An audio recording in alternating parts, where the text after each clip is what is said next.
Look, mate, it's been documented about Wembley '81, but I want to go forward. I was at the last Wembley gig with my youngest daughter, who's also a massive fan, by the way.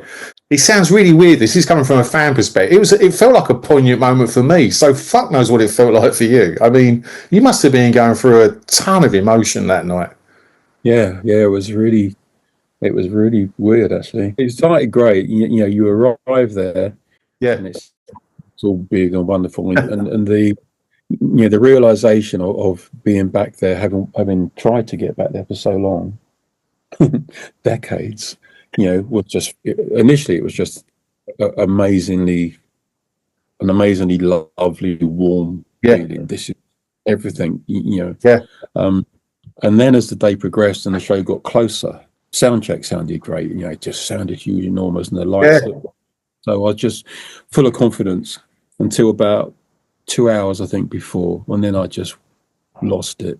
Did you? Went to pieces. Yeah. Wow. Upset, crying, couldn't. I was so frightened of having wanted that moment for such a long time. Most of my life, I guess, majority of my life has been wanting to get back to Wembley again, having messed it up the first time, and when it got closer to actually doing the show, the fear of not doing it right, of messing it up somehow. Why that would be, I don't know. I've done so many shows. Why I would suddenly mess it up then?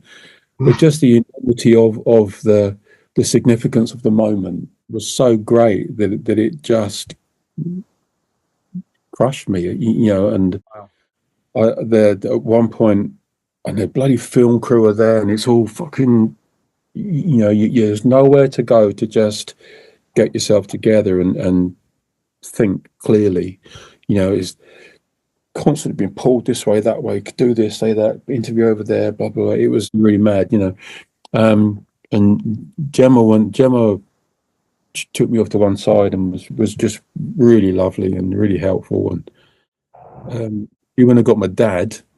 And my dad came in, so it was like going back 50 years. And my dad used to sort of give me little lectures before the punk shows, and I was shitting my pants, and and it was just such you couldn't have been more of a full circle moment.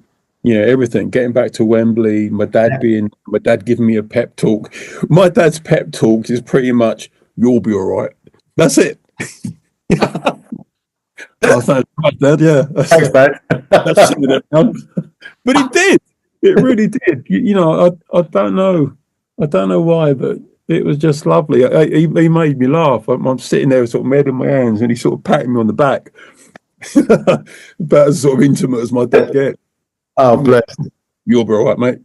Oh, I'll be all right then. But then, so I got through that.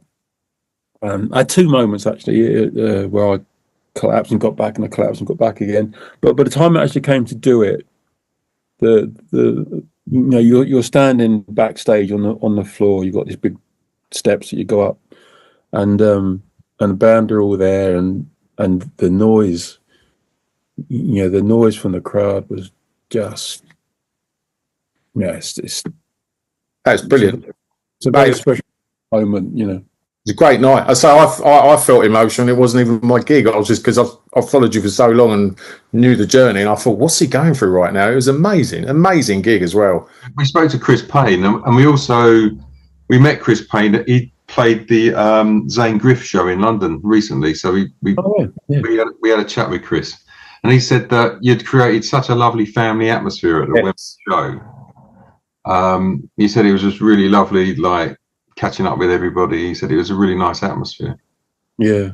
Well, I try to. The whenever I'm playing live, the idea of it is to have to enjoy it as much as possible.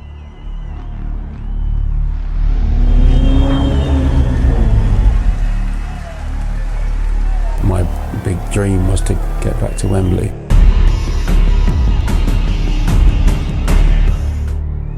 How can anything live up to 4 decades of dreaming? This was this magical moment.